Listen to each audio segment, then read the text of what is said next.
Bismillahirrahmanirrahim. Assalamualaikum warahmatullahi wabarakatuh. Innal hamdalillah nahmaduhu wa nasta'inuhu wa nastaghfiruh wa na'udzu billahi min shururi anfusina wa min sayyiati a'malina. May yahdihillahu fala mudilla lahu wa may yudlil fala hadiyalah. Wa ashhadu an la ilaha illallah wahdahu la syarikalah wa ashhadu anna Muhammadan abduhu wa rasuluhu alladzi la nabiyya ba'dah. Ya ayyuhalladzina amanu taqullaha haqqa tuqatih wa la tamutunna illa wa antum muslimun. Hadirin Bapak Ibu sekalian, jamaah subuh yang insyaallah dirahmati dan dimuliakan Allah Subhanahu wa taala. Alhamdulillah, pada kesempatan pagi hari ini, hari-hari akan mengakhiri bulan Syawal, Allah Subhanahu wa taala kembali mempertemukan kita pada pagi yang cukup sejuk, cukup dingin ini, di mana mudah-mudahan Allah Subhanahu wa taala senantiasa memberikan hidayah, taufik dan kesehatan kepada kita semua. Walaupun mungkin Ramadan sudah berlalu cukup, ya hampir sebulan, sudah 4 kali Jumat, tapi suasana nuansa Ramadan itu masih ada di sekitar kita. Walaupun juga ada yang Ramadan itu sudah tidak ada sama sekali rasanya, itu kan hilang dan sirna. Ya, taqabbalallahu minna wa minkum. Maka semoga Allah Subhanahu wa taala menerima amalan kita, dan semoga Allah Subhanahu wa taala mengampuni segala kesalahan kita, dan tentunya Allah Subhanahu wa taala menjadikan kita kelak akan dikumpulkan di surga Ar-Rayyan, surga yang dijanjikan oleh Allah kepada orang-orang yang berpuasa. Tidak bisa kita pungkiri jemaah sekalian, selepas Ramadan itu kualitas ibadah kita menurun. Karena memang ibadah yang terbaik atau maksimal ibadah atau bahkan tingkat keimanan tertinggi kita itu rata-rata ada di bulan Ramadan. Dan itu tidak ada lagi di luar bulan Ramadan. Kenapa? Karena saumnya hanya di bulan Ramadan saja yang wajib. Ya. Nah, oleh karena itu jamaah sekalian, paling tidak ya sedikit sebelum menyampaikan materi kita, bagaimana agar kemudian kita bisa istiqomah di dalam menjalankan ketaatan kepada Allah. Paling tidak ada 3 yang harus kita jaga, ya, agar kita bisa istiqomah di dalam menjaga ketaatan kita kepada Allah Subhanahu wa taala. Ketika Allah menyebutkan dalam surat Fussilat ayat yang ke-30, innal ladzina qalu rabbuna Allah tsumma istaqamu. Sesungguhnya orang-orang yang mengatakan Rabb kami adalah Allah dan kemudian mereka istiqomah. Istiqomah kata para ulama kita adalah istiqomah dalam tauhid. Jangan sampai ya tauhid kita terganggu, masih percaya kepada hal-hal yang tidak benar sehingga terjatuh ke dalam kesyirikan. Yang kedua adalah istiqomah dalam ketaatan. Ya, dan yang ketiga adalah istiqomah di dalam menjaga keikhlasan, kata para ulama kita. Nah, untuk bisa istiqomah itu jemaah sekalian, paling tidak ada 3 amalan yang harus kita lakukan. Pertama adalah selalu berdoa kepada Allah agar diberikan keistiqomahan. Salah satu doa yang masyhur dari Nabi kita sallallahu alaihi wasallam adalah ya muqallibal qulub tsabbit qalbi ala dinik. Ketika Ummu Salamah bertanya kepada Nabi, ya Rasulullah, kenapa engkau memperbanyak doa itu? Maka Rasulullah menjawab, ya innahu laisa adamiyun illa wa qalbu baina usbu'aini min asabiillah. Karena hati manusia itu selalu bolak-balik. Bahkan bolak-balik itu seperti apa? Mudahnya telapak tangan dibalikan. Ya. Atau di dalam ayat-ayat yang lain jemaah sekalian, dan ini yang harus kita sering kita baca, karena ini adalah salah satu usaha kita. Rabbana la tuzigh qulubana ba'da idh hadaitana. Ya Allah, jangan Engkau condongkan, palingkan hati kami setelah Engkau berikan hidayah. Wa hab lana min ladunka rahmah, tapi karuniakan kepada kami rahmat dan kasih sayang. Atau dalam doa yang lain dalam surat Al-Baqarah 250, Rabbana afrik alaina sabra. Ya Rabb kami limpahkan kesabaran kepada kami, karena memang ibadah itu butuh sabar. Wa tsabbit aqdamana, dan kemudian teguhkan ya pendirian kami. Wansurna 'alal qaumil kafirin, dan tolonglah kami ya terhadap orang-orang yang kufur kepada Allah Subhanahu wa taala. Kenapa? Karena Rasulullah mengatakan doa itu adalah silahul mukmin, senjatanya orang-orang yang beriman. Oleh karena itu, salah satu upaya kita supaya kita bisa istiqomah dalam menjalankan ketaatan kepada Allah, pertama adalah banyak meminta kepada Allah, berdoa kepada Allah supaya diberikan keistiqomahan dengan doa-doa yang tadi. Yang kedua, tentu tidak cukup dengan doa. Doa tidak cukup. Harus dibuktikan doa itu dengan apa? Dengan amal soleh. Amal soleh yang mana jemaah sekalian? Lakukan terus-menerus amal soleh walaupun sedikit. Ya. Sebagaimana kata Nabi, ahabul a'mali ilallah adwamuha wa in qalla. Amalan yang paling dicintai oleh Allah adalah amalan yang terus-menerus dilakukan walaupun sedikit. Nah, sekarang amalan apa yang bisa kita jaga yang kemudian menjadikan kebanggaan kita? Ya, selain amal-amal harian, selain amal-amal wajib, tapi ada amalan yang menjadi khas dia. Ya. Yang besar tentu pahalanya besar. Ya. Tapi yang kecil ketika istiqomah itu jadi besar. Asal apa? Istiqomah. Minimal salat rawatibnya gitu kan. Dari sekian salat rawatib minimal salat qabla subuhnya gitu kan. Ya, sebagaimana kata Nabi, ya, barang siapa yang menjaga salat 12 rakaat sehari semalam, ya, karena rawatib itu ada dua versi, ada 10 ada 12. Banallahu lahu baitun fil jannah, maka Allah akan bangunkan rumah di surga. Ini salat rawatib. Kenapa? Karena Nabi mengatakan dalam hadis qudsinya, Allah berfirman bahwa salat sunat rawatib ini adalah merupakan pelengkap kekurangan salat wajib. Jadi kalau kita bicara tentang salat sunat mana yang afdal, yang paling utama adalah salat sunat rawatib. Kenapa? Karena dia adalah pengganti kekurangan salat yang wajib. Dan yang ketiga, ini yang tidak kalah penting jemaah sekalian, ya. Berdoanya sudah, beramal sudah. Nah, ini faktor lingkungan. Apa? Bergaul, berteman dengan orang soleh. Alhamdulillah Pak Soleh mah selalu soleh, Pak ya. Amin. Ya. Insyaallah ya Mas. Ya. Jadi kalau kita bergaul dengan orang soleh, insya Allah kita akan diingatkan tentang akhirat, diingatkan tentang banyak kebaikan. Ya. Ya. Jadi jemaah sekalian yang muliakan Allah Subhanahu wa taala, ya, tidak hanya cukup dengan berdoa, tidak cukup dengan amal, tapi perlu ada lingkungan. Dan ini dicontohkan oleh Nabi kita Shallallahu Alaihi Wasallam. Beliau selalu berkumpul dengan orang-orang saleh. Ya. Kenapa? Karena ya, sebagaimana pepatah syair mengatakan, as-sahibu sahir. Teman itu yang memberikan pengaruh. Ya. Bahkan kata Nabi kita Shallallahu Alaihi Wasallam, kalau kalian ingin tahu tentang baik buruknya seseorang, lihat dengan siapa dia bergaul. Di mana kita ketemu dengan orang soleh? Nah, di masjid, di majlis taklim. Ya, tentu masih banyak ya mas kalian kiat untuk bisa istiqomah, paling tidak 3 tadi. Terus berdoa, lakukan amal soleh terus menerus, ya, walaupun sedikit. Yang ketiga adalah bertemu dengan orang-orang yang soleh. Kenapa? Karena orang soleh itu akan selalu mengingatkan kita tentang akhirat, ya. Nah, jamaah sekalian yang Allah Subhanahu wa taala, kita lanjutkan materi pada pagi hari ini tentang sirah nabawiyah. Ini materi yang cukup Masya Allah luar biasa. Ya, kalau kita bicara tentang nasab kita, ya, mungkin uyut ada di antara kita yang tidak tahu siapa uyut kita, itu kan. Ya.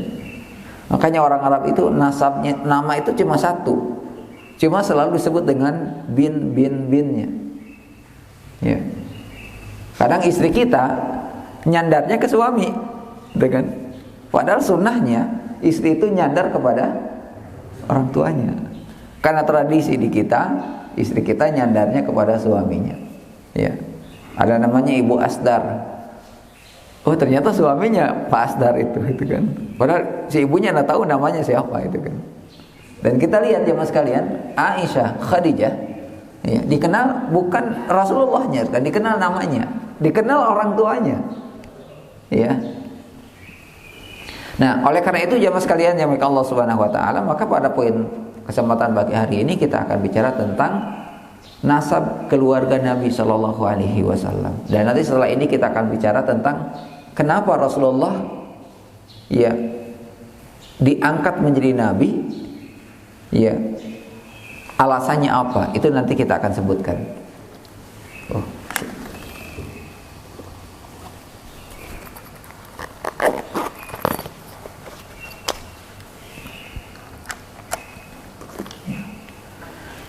Nah, jamaah sekalian yang dimuliakan Allah Subhanahu wa taala, berkaitan dengan nasab atau keluarga Rasul sallallahu alaihi wasallam. Pertama, nasab Nabi sallallahu alaihi wasallam itu ada 3 bagian. Ya, kalau dilihat ini besar, jelas ke belakang. Ya. Iya. Yang pertama adalah bagian yang disepakati kebenarannya. Iya, ittafaqal ulama. Ya. Yang disepakati ya kebenarannya oleh para pakar sirah dan nasab sampai kepada Adnan. Jadi Rasulullah binnya sampai kepada Adnan, nanti kita akan sebutkan. Yang kedua ada bagian yang diperselisihkan oleh para ulama kita, yaitu nasab yang tidak diketahui secara pasti dan nasab yang harus dibicarakan. Tepatnya Adnan ke atas hingga Ibrahim. Jadi kalau Rasulullah kepada Adnan, para ulama sepakat. Ya, berdasarkan kepada dalil-dalil yang ada. Adapun yang diperselisihkan adalah nasab Rasulullah sallallahu alaihi wasallam dari Adnan kepada Ibrahim alaihi salam. Dan yang ketiga adalah bagian yang sama sekali tidak kita ragukan bahwa di dalamnya ada hal-hal yang tidak benar. Dari mana? Dari Ibrahim hingga ke Adam. Nah, ini tentu ya ulama sirah juga kebingungan jemaah sekalian ketika bicara tentang nasab Nabi sallallahu alaihi wasallam dari Ibrahim kepada Adam alaihi salam. Perjalanan yang sangat panjang. Ini bagian nasab Nabi Shallallahu alaihi wasallam. Ya. Kita lihat jemaah sekalian bagian yang disepakati. Nah, ini saya sebutkan nama-namanya supaya kita mengenal sekalian bahwa dari Rasulullah kepada Adnan ini melewati beberapa kakek-kakeknya. Ada Muhammad bin Abdullah. Abdullah ini adalah ayahnya. Abdul Muthalib, ya, kakeknya. Hashim, uyutnya. Abdul Manaf bin Abdul Manaf, di atas uyut apa? Ya. Ya, kemudian Abdul Manaf bin Qusay bin Kilab bin Murrah bin Ka'ab bin Lu'ay bin Ghalib sampai Fihir Malik An-Nadhr bin Kinanah Khuzaimah sampai kepada Adnan. Ini yang disepakati oleh para ulama. Kita ini paling 3, ya, nenek, uyut, di atas uyut itu sudah tidak ada, putus. Dan jemaah sekalian, masya Allah kan, terjaganya Rasulullah Sallallahu Alaihi Wasallam dari nasab ini, nasab-nasab yang mulia, nasab-nasab terhormat yang ada pada nasab Rasulullah ke atas. Ya, kadang kita melihat seorang anak, baik buruknya itu selalu disandarkan kepada bapaknya, kepada orang tuanya. Eta budak saha. Anak siapa itu? Oh, pantas kan. Saha eta uyutna. Kadang kita punya anak kaum sekalian, ini anak kita nurun ka saha gitu kan. Bapakna henteu gitu kan. Ibunya enggak, siga ka akina gitu kan. Disandarkan ke orang tuanya Mas sekalian. Dan Rasulullah Shallallahu Alaihi Wasallam makanya beliau tidak pernah dicela akan nasabnya, akan keturunannya, akan kemuliaannya, disebabkan adalah apa? Nasab yang mulia. Ya.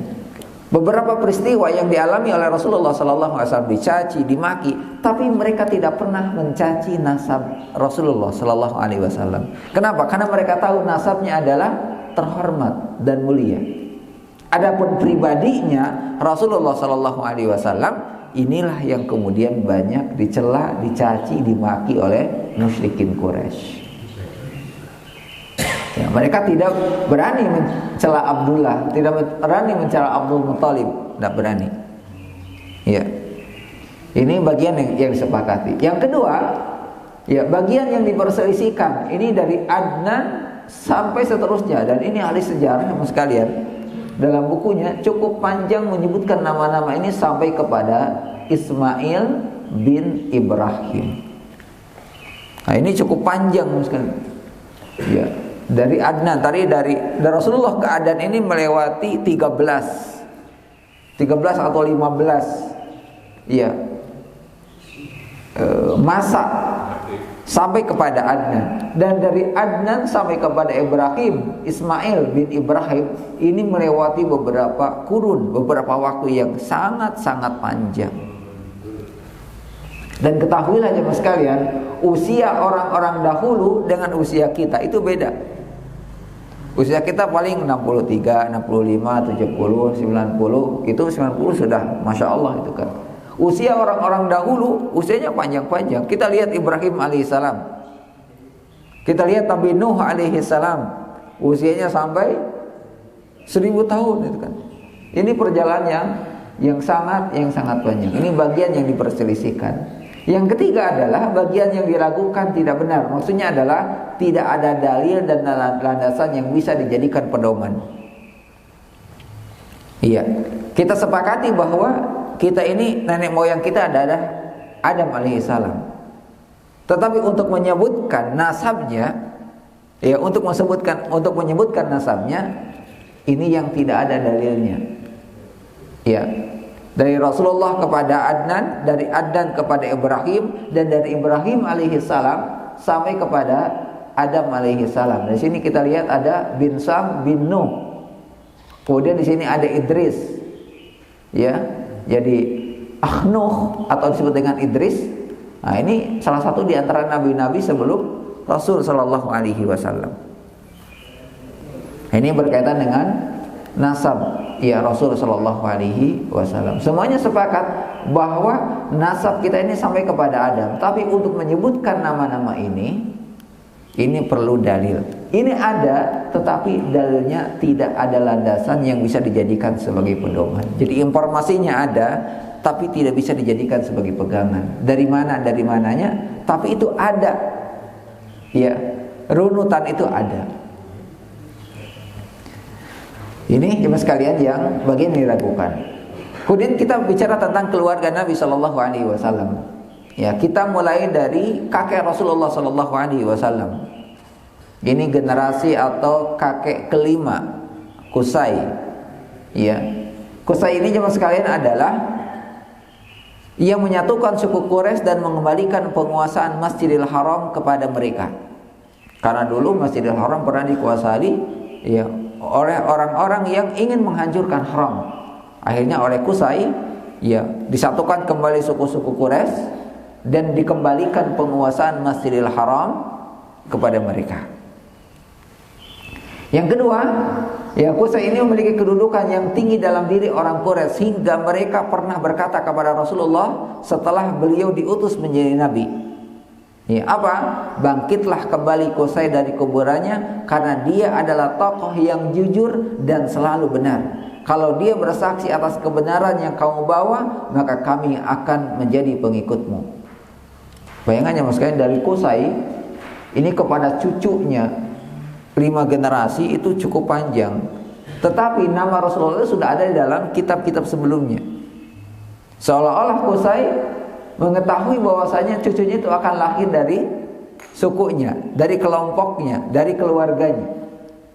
Ya, ini Qusay sekalian. Ini salah satu kakek Rasul sallallahu alaihi wasallam.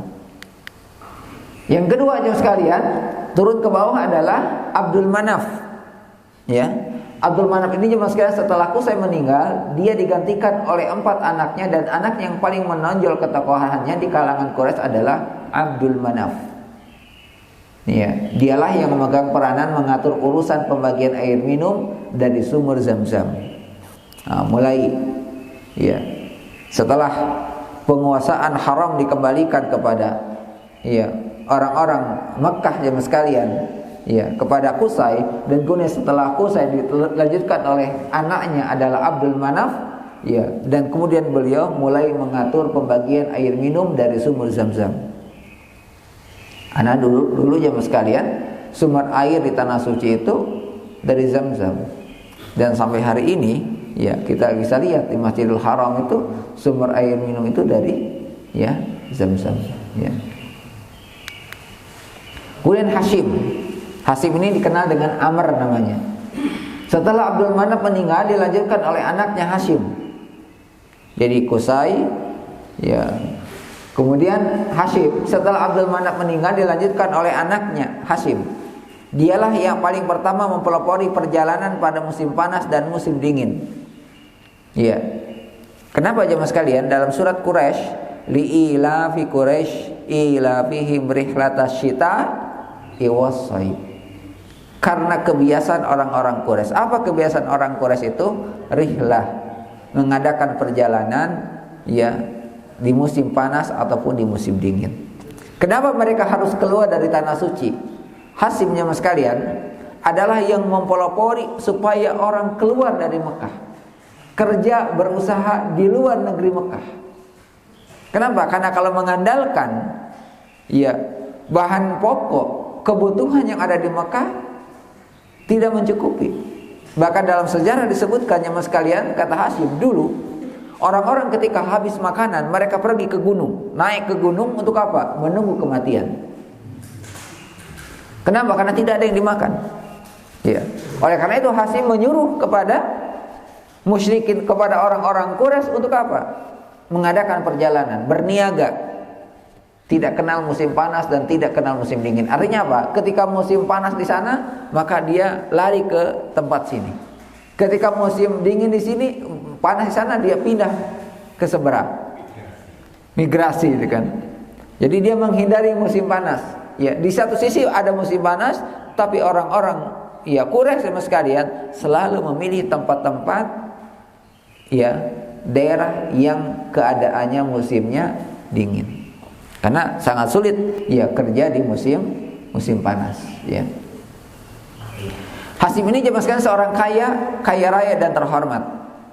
Dia dinamakan Hashim, kenapa? Karena dia orang yang pertama kali menyiapkan roti bercampur kuah untuk makanan para jemaah haji.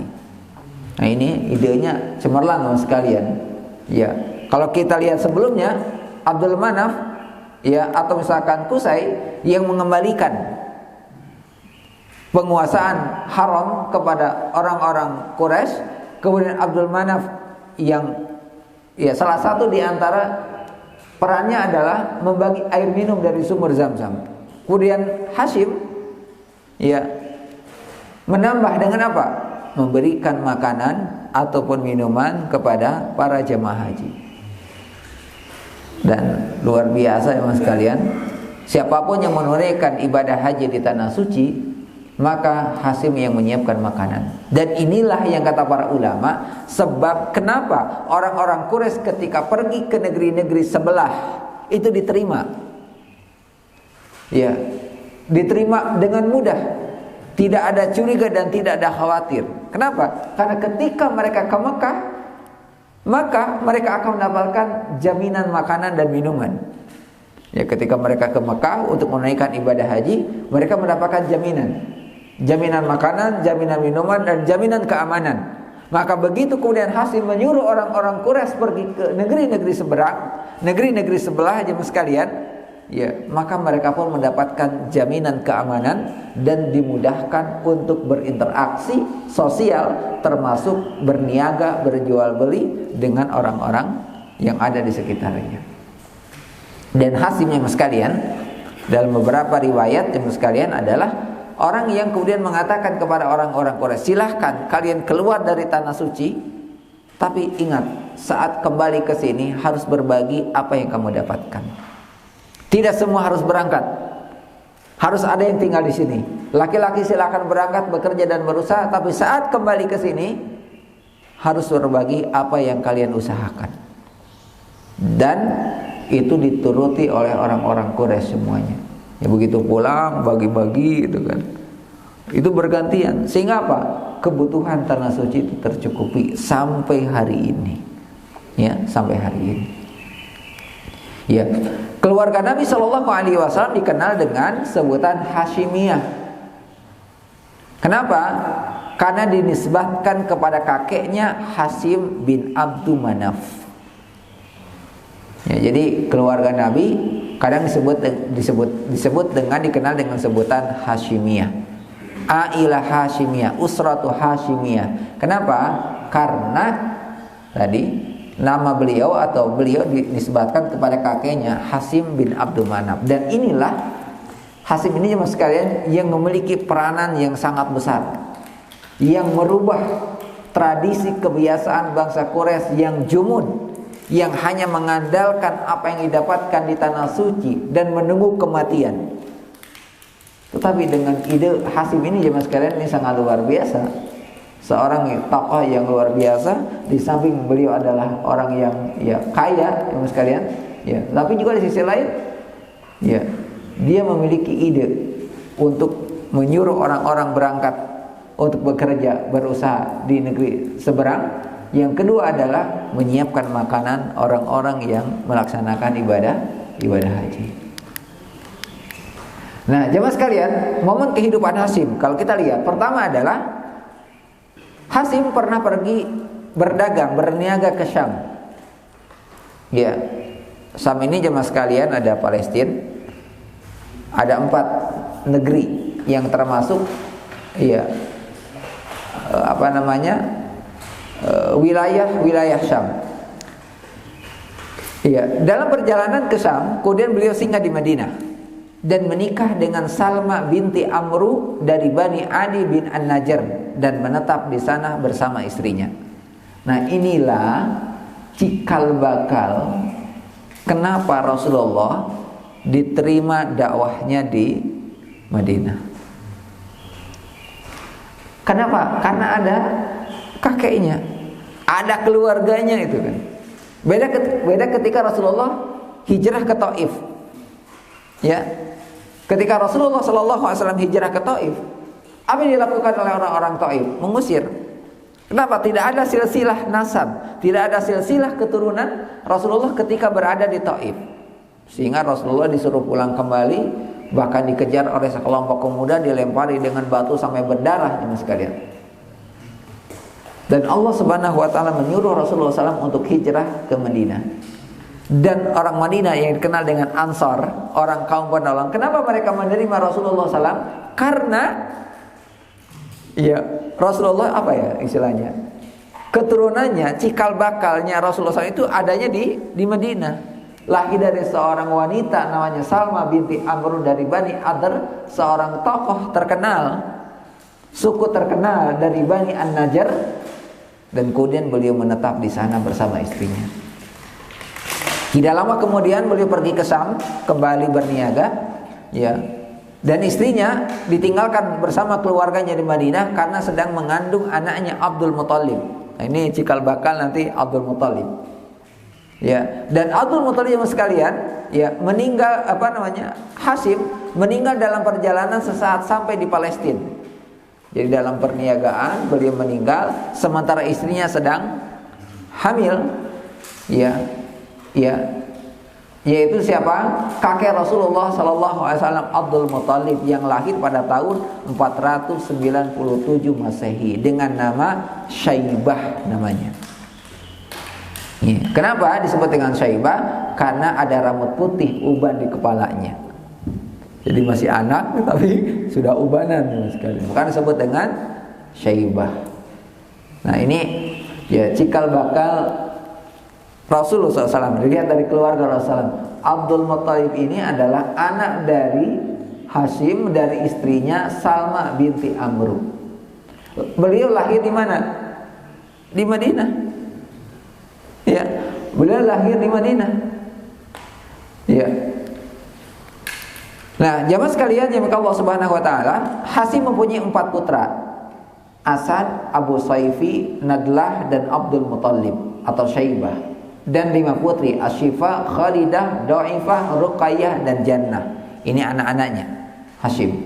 Dan di antara nama yang paling dikenal dan kemudian sampai kepada Rasulullah SAW adalah anak bungsunya adalah Abdul Muttalib dari putranya. Ya.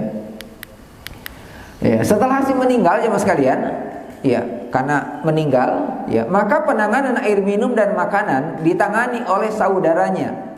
Saudara Hashim adalah Al-Muttalib bin Abdul Manaf.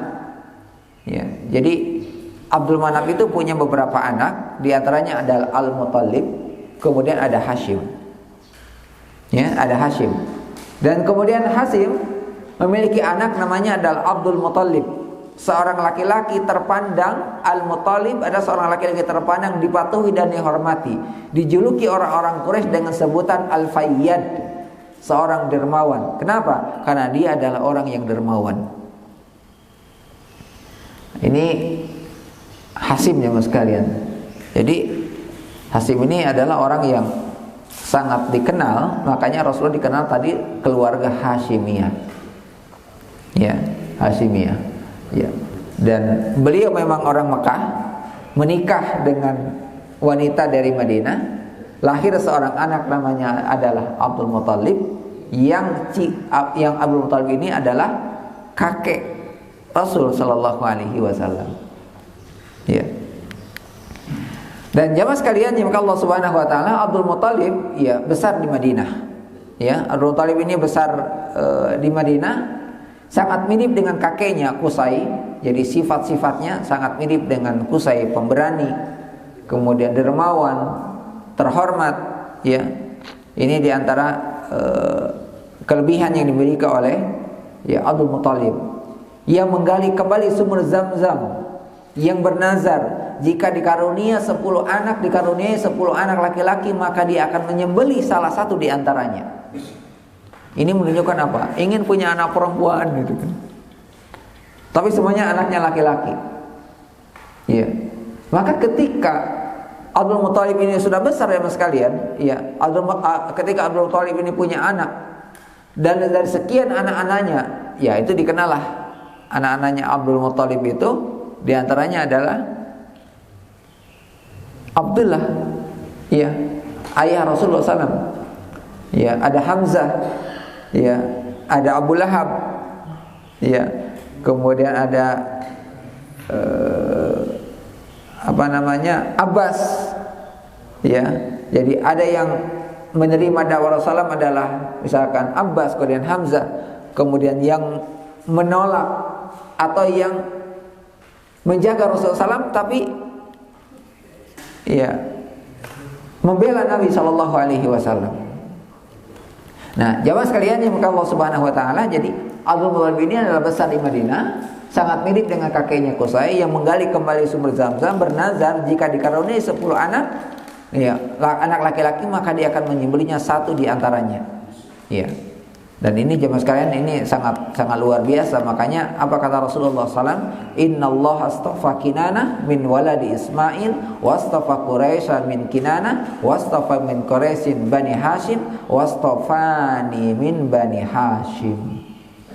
Ya, kata Rasulullah, sesungguhnya Allah memilih Kinanah dari garis keturunan Ismail, memilih Quraisy ya dari garis keturunan Kinanah, dan memilih dari garis keturunan Quraisy dari Bani Hashim, dan memilih saya, kata Nabi, wastafani min Bani Hashim, ya, dan memilih aku dari Bani Hashim, ya. Jadi jamaah sekalian yang Allah Subhanahu Wa Taala, ya, maka kita kembali ke atas, ya. Abdul Muttalib jamaah sekalian, tadi kita katakan bahwa Al-Muttalib ini adalah merupakan saudara dari Hashim, di mana Hashim punya anak namanya adalah Abdul Muttalib atau Syaibah. lahir di Madinah. Ya. Dan yang melanjutkan pengelolaan haram saat itu adalah Al-Muttalib setelah meninggalnya Hashim. Sebenarnya secara garis keturunan yang akan melanjutkan pengurusan haram itu adalah Abdul Muttalib. Tapi Abdul Muttalib ada di Madinah dan masih kecil.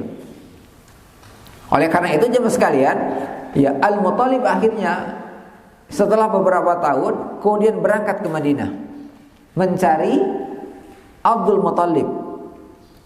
Dan kemudian meminta agar Abdul Muttalib berangkat ke Mekah untuk menggantikan posisinya.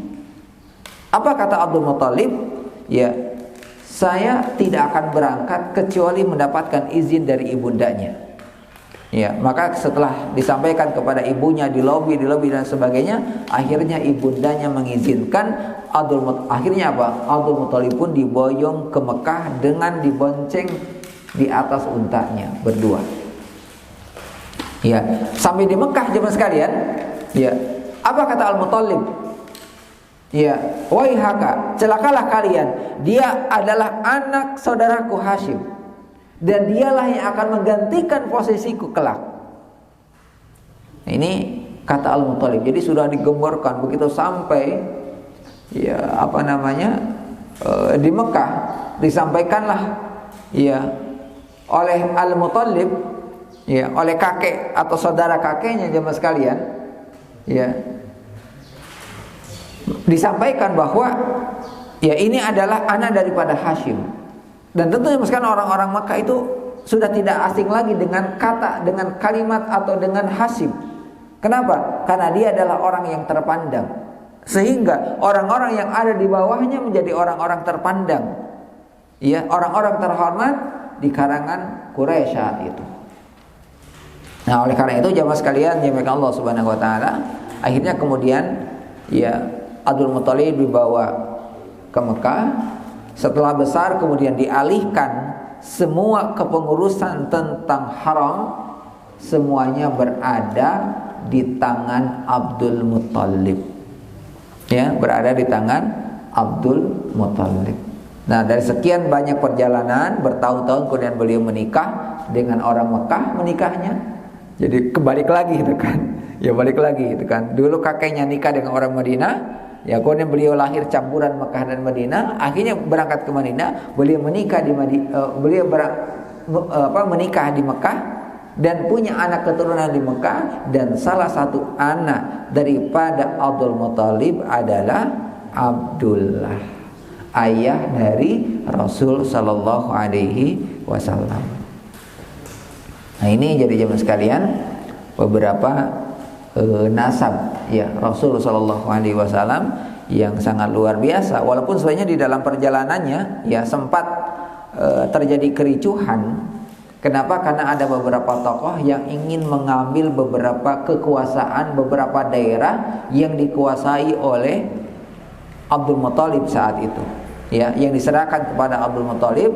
Tetapi kemudian Abdul Muttalib mencoba menjabatani dan kemudian mengajak orang-orang Quraisy untuk bersatu. Pada akhirnya orang-orang Quraisy mengatakan, siapapun di antara kalian yang mengambil satu wilayah di bawah kekuasaan Abdul Muttalib, maka kepalanya akan ada di lantai, kepalanya akan ada di tanah saat itu. Maksudnya apa? Dipenggal.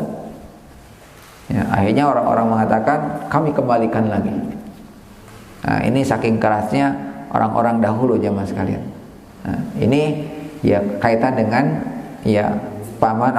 kakek Rasul Sallallahu Alaihi Wasallam. Nah, setelah itu kemudian kita akan bicara tentang ayahnya, kemudian menikah dengan Aminah, dan kemudian lahirnya adalah Rasul Sallallahu Alaihi Wasallam. Makanya jemaah sekalian, kenapa Rasulullah SAW, kenapa Rasulullah Sallallahu Alaihi Wasallam menjadi orang terhormat?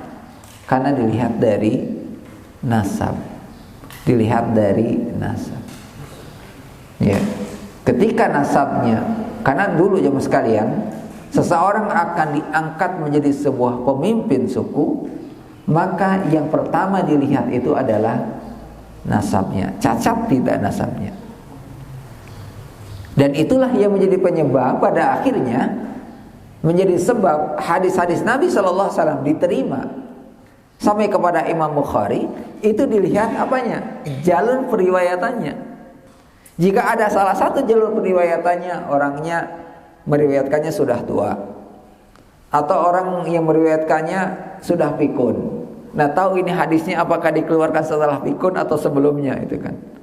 Nah, itu sangat terjaga hadis-hadis Nabi Shallallahu Alaihi Wasallam, terjaga dari kesalahan. Kenapa? Karena Allah Subhanahu Wa Taala yang menjaga. Maka begitu pula jemaah sekalian nasabnya Rasulullah Shallallahu Alaihi Wasallam itu sangat terjaga di kalangan orang-orang Quraisy dan bahkan sampai hari ini karena beliau memiliki garis keturunan terhormat. Ya, kalau kita lihat ke atas lagi jemaah sekalian, ya. Nah, ini kita bicara hanya sampai kepada Qusay. Dan di sini jemaah sekalian di Kilam, nanti ini akan ketemu dengan Khadijah. Jadi kakeknya Rasulullah dengan kakeknya Khadijah itu sama, keturunannya dari Kilam. Kilam ini punya anak, ya, dan ketemulah di sini dengan Rasulullah Sallallahu Alaihi Wasallam. Jadi Masya Allah yang sekarang ketika diselidiki nasabnya Rasulullah dengan Khadijah, ketemulah di satu kakek. Oh, kakeknya di sini, di Kilam. Nah, ini nama-nama ini mungkin nama-nama yang kata para ulama sirah ini adalah nama-nama yang disepakati. Dan ini adalah nama-nama terhormat, terpandang, ya, yang tidak ada satupun dari orang-orang musyrikin Quraisy berani mencela nasab Rasul Sallallahu Alaihi Wasallam. Makanya lihat ya sekalian, Rasulullah selalu diintimidasi itu bukan karena keluarganya, tapi karena beliaunya. Ya, kalau bicara tentang keluarganya mereka sudah mundur, takut. Ya, khawatir, mereka tidak berani ketika bicara dengan nasab. Dan inilah mereka dulu juga sekalian. Ya, orang-orang musyrikin Quraisy walaupun mereka adalah orang yang keras menentang dakwah Rasulullah Sallallahu Alaihi Wasallam, tapi ada bagian-bagian positif. Mereka tidak akan mencela garis keturunan terhormat. Nah, ini sekilas tentang ya kakek Rasulullah SAW. Ya, dari kakeknya dari Abdul Muthalib, kemudian Hashim, Abdul Manaf, kemudian Qusay, ya Kilab, dan sampai di sini sekalian Adnan. Ini kalau kita kuliah harus dihafal ini. Dihafal. Begitu disuruh ya sebutkan 15 nasab Rasulullah SAW, bingung gitu kan. Pas nulis bingung. Siapa? Tertukar gitu kan. Ya, tertukar. Dan biasanya orang-orang apa namanya? Timur Tengah itu biasanya mereka akan menjaga nasab itu sampai uyut, minimal sampai uyut. Itu akan ada. Ya, akan ada. Ya. Makanya terkadang ya kita kalau berangkat ke tanah suci atau umroh atau sebagainya, nama itu kan harus 3. Ya, harus 3. Sementara nama kita kadang 2, gitu kan? Harus 3. Nah, biasanya pakai ayah, pakai bin. Nah, saya kira ini Mas kalian, ya sekilas tentang ya kakek Rasul Sallallahu Alaihi Wasallam, mengenal sedikit tentang kakek Rasulullah Sallallahu Alaihi Wasallam yang hari ini kita bisa merasakan bagaimana jeripayah dakwah Rasulullah Sallallahu Alaihi Wasallam, dan salah satunya adalah tentu karena garis keturunan terhormat yang dimiliki oleh Nabi kita Sallallahu Alaihi Wasallam. Wallahu a'lam.